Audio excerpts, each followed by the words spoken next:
পয়লা বৈশাখ প্রায় চলেই আসলো বলা যায়। আর পয়লা বৈশাখ মানেই হচ্ছে বিভিন্ন ধরনের রান্না আর নানান রকমের খাওয়া দাওয়া। তাই আজকে নিয়ে এসেছি চিকেনের সম্পূর্ণ নতুন একটা রেসিপি। কিন্তু তার আগে বলে রাখি বন্ধুরা, cook and bake with Moumita আমার চ্যানেলের নাম। আমার চ্যানেলে রয়েছে 200টিরও বেশি ভিডিও। কিন্তু ভিডিওগুলিকে দেখতে হলে যেটা করতে হবে সেটা হচ্ছে আমার চ্যানেলটাকে অবশ্যই করে একবার সাবস্ক্রাইব করে দিতে হবে।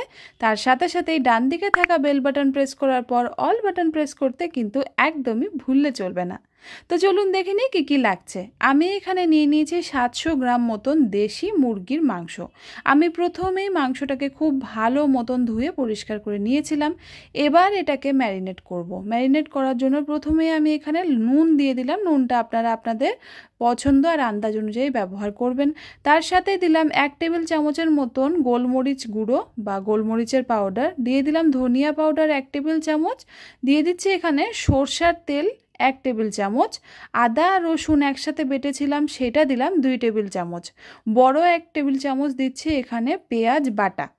এবার এখানে দিচ্ছি মেন একটা ইনগ্রিডিয়েন্ট বা উপকরণ, সেটা হচ্ছে গন্ধরাজ লেবুর রস। আপনারা কিন্তু অবশ্যই করে গন্ধরাজ লেবুটাই ব্যবহার করার চেষ্টা করবেন, তাহলে কিন্তু এই রান্নার যে সব থেকে বড় জিনিস সেটা হচ্ছে এই রান্নার স্বাদ, সেটা একদমই বজায় থাকবে, অক্ষুণ্ণ থাকবে। সেজন্য এই লেবুর রসটাই দেওয়ার চেষ্টা করবেন।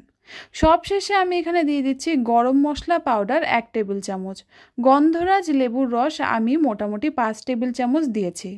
এবার লেবুগুলোকে আমি এর ভেতরেই কিন্তু গুজে দিচ্ছি, আমি বাইরে রাখছি না। এই অবস্থায় আমি এখানে দিয়ে দিচ্ছি ধনিয়া পাতা বাটা। আপনারা একটু লক্ষ্য করলেই বুঝতে পারবেন ধনিয়া পাতার কিন্তু আমি একদম পেস্ট করে নিইনি, একটু আধা কাঁচা মতন রেখেছি বাটাটাকে। এইভাবেই ধনিয়া পাতাটাকে বাটবেন, তাহলে দেখবেন এর ভেতরে যেমন সুন্দর লেবুর গন্ধ থাকবে তেমনই থাকবে ধনিয়া পাতার স্বাদ। এবার সব কিছুকে আমি একসাথে খুব ভালো মতন মাখিয়ে নিচ্ছি। খুব ভালো করে মাখিয়ে নিয়েছি। মাখানো হয়ে যেতে আমি 30 মিনিটের জন্য এটাকে রেখে দিচ্ছি ফ্রিজে, এতে করে ম্যারিনেশনটা খুব ভালো মতন হয়ে যায়। ফিরে আসলাম মোটামুটি 40 মিনিট পর। এখানে দেখুন চিকেনটা আমার খুব ভালো করে ম্যারিনেট কিন্তু হয়ে গিয়েছে। এবার কড়াইতে আমি দিচ্ছি তেল। সাধারণত মাংস আমি সরষের তেলে রান্না করি, তবে এক্ষেত্রে আমি দিচ্ছি সাদা তেল। এবার তেলটা গরম হোক। এখানে আমি 2টো পেঁয়াজকে একদম ঝিরিঝিরি করে কেটে নিয়েছি। এবার যেটা করব, আমি এই পেঁয়াজের মধ্যে দিয়ে দিলাম 1/2 টিস্পুনের মতো নুন, আবারও দিচ্ছি এখানে আমি লেবুর রস।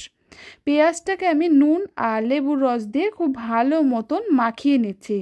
এই গন্ধরাজ চিকেনের রান্নায় পেঁয়াজটা এমনি ভাজবেন না, একটু নুন আর লেবুর রস দিয়েই ভাজবেন। এবার তেল গরম হয়ে গিয়েছে, দিলাম 2টো তেজপাতা আর 2টো এলাচ। এর মধ্যে এবার দিয়ে দিচ্ছি নুন আর লেবুর রস মাখানো পেঁয়াজটা। এই পেঁয়াজটাকে একটু সুন্দর লালচে রং করে ভাজতে হবে।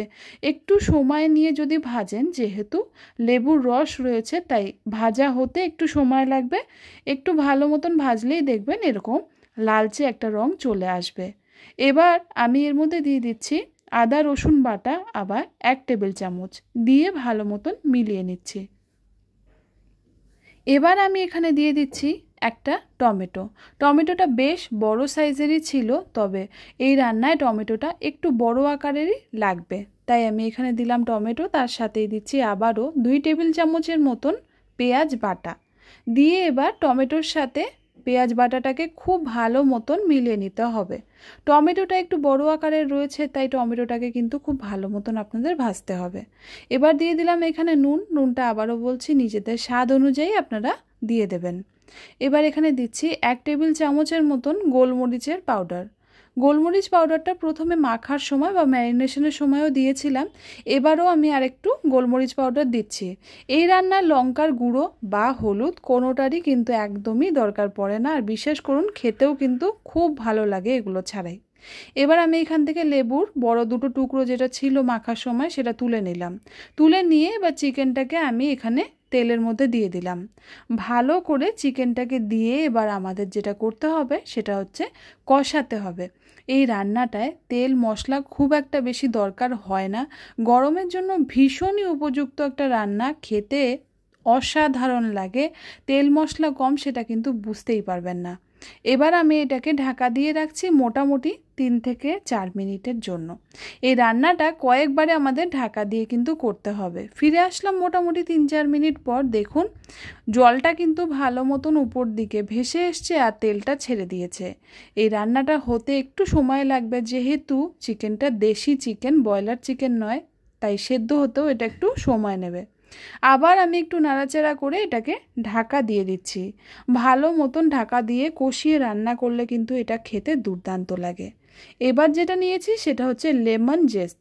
বাংলা ভাষায় বলতে গেলে এই লেবুর যেই খোসাটা থাকে সেটাকে আমি গ্রেটার দিয়ে গ্রেট করে নিয়েছি। এবার এর মধ্যে সামান্য একটু নুন দিলাম, আবার পুনরায় দিচ্ছি লেবুর রস। এতে করে দেখবেন অনেক সময় অনেক রান্নায় লেমন জেস্ট দিলে পরে রান্নাটা তেতো হয়ে যায়।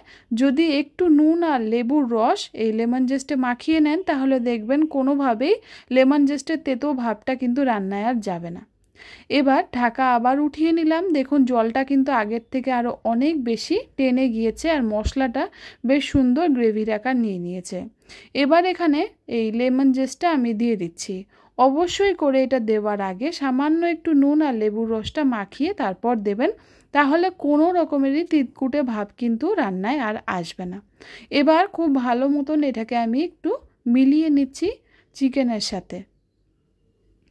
এটা সুন্দর করে আমাদের মাখিয়ে নিতে হবে। তারপর আবারও কিন্তু আমি এটাকে ঢাকা দিয়ে হতে দেব।